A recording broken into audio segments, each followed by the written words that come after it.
Hello and welcome back. This is David from Penny University. Yes, I am an actual person and not a robot. I get that question every once in a while on some of the comments in the comment section. Is this a robot voice? No, it is not. This is me. This is what I sound like.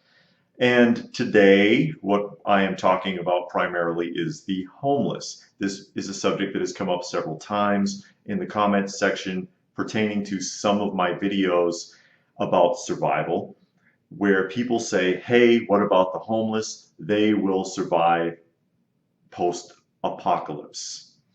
And I'm not so sure.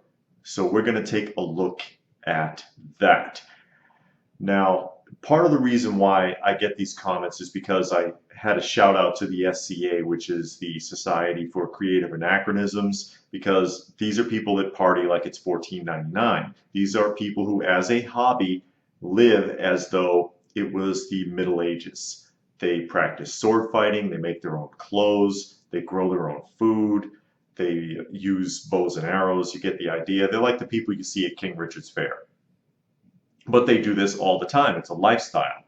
Those skills would be applicable during a long-term grid down situation. And that's basically the comment that I made. And people are like, well, what about the homeless? What about the homeless? What about the homeless? I do have some experience with the homeless when I lived in Boston in the early 90s. And I know it was in the 90s, but I think it's still applicable. And so we're going to talk about it. I think I have some relevant points based on what I've seen and experienced.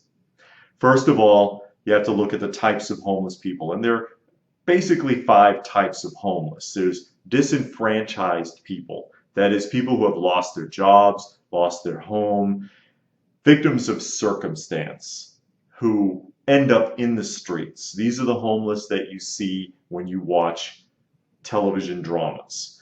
And they're also the smallest minority of homeless. Those people who end up just, their lives got screwed and they end up in the street, in my experience, have been the smallest minority of homeless people. Now, the next group is the mentally ill. People who have psychological and emotional problems that are so severe that without proper management, they end up homeless. Then there are those who are avoiding law enforcement, third category. Runaways, criminals, basically anyone who wants to avoid authorities. Most of that category is going to be runaways. Number 4 are your addicts. This is one of the larger categories. People who are addicted to alcohol or drugs at a very severe level. And by the way, this is also one of the more dangerous groups because these people are desperate all the time.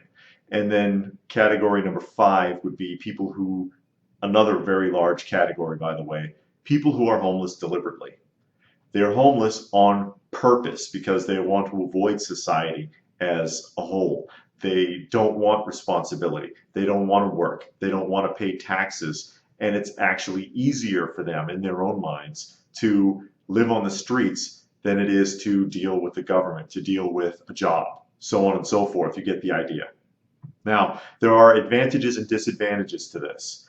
Advantages, number 1, homeless people aren't picky about what they eat. Most people are, even preppers, especially preppers in some cases, and I get this all the time, and I know somebody's going to try to contradict me here, but they sit there and they say, oh, well, you can build up a tolerance and a toxicity to eating certain types of foods. You can't just eat the same types of foods over and over again. Yes, you can. Yes, you can. Speaking as someone who went a decade on rice and beans, okay? Yes, you can. There are entire societies, entire countries full of people where the majority of the population eats the same damn thing every day, all day, their entire lives. It's in your mind.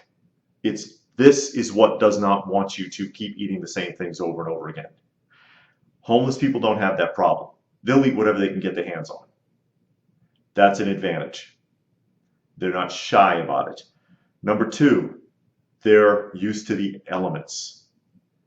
Especially if you're living in a major city like on the East Coast, for example, where there's great changes in temperature. I grew up in Boston, and people, when I was living in Kansas, like, oh, what do you think of this Kansas heat, or what do you think of this Kansas winter? It's really not that bad compared to the rapid changes in Boston, believe it or not. But they're used to being out in the cold. They're used to being out in extreme heat, damp weather, whatever. They don't care. Advantage number three, they can sleep pretty much anywhere.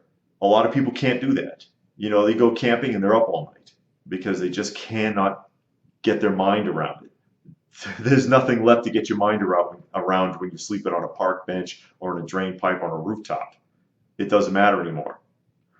And number four, they've got no attachments. And that's a big one for a lot of people, preppers included, where you don't want to let things go. You don't want to leave your house because you don't want to give up your prize Hummel collection or whatever it is. And you may need to bug out. You may need to get the hell out of there. Homeless person's got no attachments. Pick up and go. It doesn't matter. Those are advantages. And this is probably what people are thinking about when they say, oh, the homeless are going to survive the apocalypse. But there are many disadvantages as well. More so, in fact. Number one, many of them are very sick. Often, a lot of them are very sick. They've got diseases. They've got illnesses. A lot of those illnesses are related to hygiene or lack thereof. And without care, they won't last as long as you think. And homeless people get more care than you believe. And I'm going to get into that in a minute here. Number two, homeless social groups are very violent. They're very violent within themselves. And I can see them cannibalizing themselves over resources because they already do. Cannibalizing themselves over territory. Territory. You sleeping in the wrong spot under the bridge, you're a dead man. I've seen this. They can be very destructive within their own social groups, and they are not known, contrary to popular belief, most of them are not known for sticking together very well. It's dog eat dog, 100%. And I give just a story here really quick from when I was involved with this. Right behind where I worked in an alley in Allston, Massachusetts, there was this guy, I think his name was Jimmy, I'm trying to remember. I think his name was Jimmy. He was found naked and dead behind where I was working in the alley with his head bashed in with a rock. Okay? He was robbed by another homeless person. The homeless people in that community, there were, I don't know if there still are, but there were a lot of homeless in Allston at that time. It was done over a coat. This guy was killed for his coat. But since he was killed after they had their fight and the other guy murdered him, figured, what the hell, may as well take everything. So he stripped him completely nude. And as far as I know, they never found the guy who did it or bothered to look for him. I mean, the homeless people kind of knew who it was, but they won't talk to the police, and the police don't care because they're homeless. It's as simple as that. Dog eat dog. I used to see guys all the time with serious injuries, cuts all over their face, on their arms, defensive wounds from razors and all sorts of things, fighting to the death over a hot dog. They are very violent within many of these communities. Number three, probably the biggest one. They will not be considered viable for resources by governing authorities. They're not priorities. As I pointed out, nobody cares about the homeless. When FEMA or whoever the average people are going to be relying on, the National Guard, starts handing out stuff, who do you think they're going to be handing out stuff to? Do you think they're going to line the homeless up first? The homeless are going to be dead last because they are not a priority. They're not a priority for government resources in an emergency. Number four, few of them have any viable skills. Many of these people are addicts. They are runaways who grow up into it. They're people who, like I said, they're homeless by choice. They don't want to be part of society. They don't have any skills. They have no skills, and a society would see them as even more useless than they already do. There's no room for rehabilitation in a post-apocalyptic world. None. Sorry, we can't help you. And number five, one of the most important ones, the homeless are almost completely codependent. They are not as independent as they come off. They're independent in that they have no responsibilities, but everything that they have and everything that they do relies entirely on being connected to a state, government, or individual resource, or a church, or something. They're completely codependent on state and federal resources, community charities, churches, and the kindness of strangers. The clothes that they wear, the food that they eat, any medical or hygiene that they receive, they get through donations. They get from the kindness of someone's heart or out of obligation from a charitable resource. They earn none of it on their own, for the most part. Some of the ones who are disenfranchised, the original category, the first category, people that end up in the street, might be still pulling, or might try, or might have a skill. The rest of them, the majority of them, do not. And that, like I said, that brings you back to number two. That brings you back to number two on the list of homeless social groups being violent. They're going to fight amongst themselves for whatever resources they can get, since they can procure nothing on their own, and that will stop. The violence will escalate out of control. In the end, I really don't see very many homeless people surviving a post-apocalyptic circumstance, a long-term, very long-term grid down situation, because they'll be completely cut off from their resources, neglected by the various charities, individuals, and organizations who typically take care of them, and infighting over resources that they already do will escalate. They're very likely also to be targets of other individuals who are just looking to have a good time by hurting somebody. That is a likely scenario. People who just want to hurt someone. There's a lot of people like that out there. And they would go after homeless before they went after an average person. Because once again, nobody cares. Most people don't care. I really don't see them lasting. I'm sorry.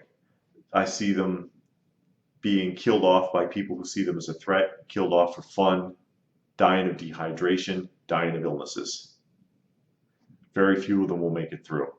But if it goes on long enough, very few of most people will make it through. But that's why we have preppers. The survival of the human race may depend on you. You never know.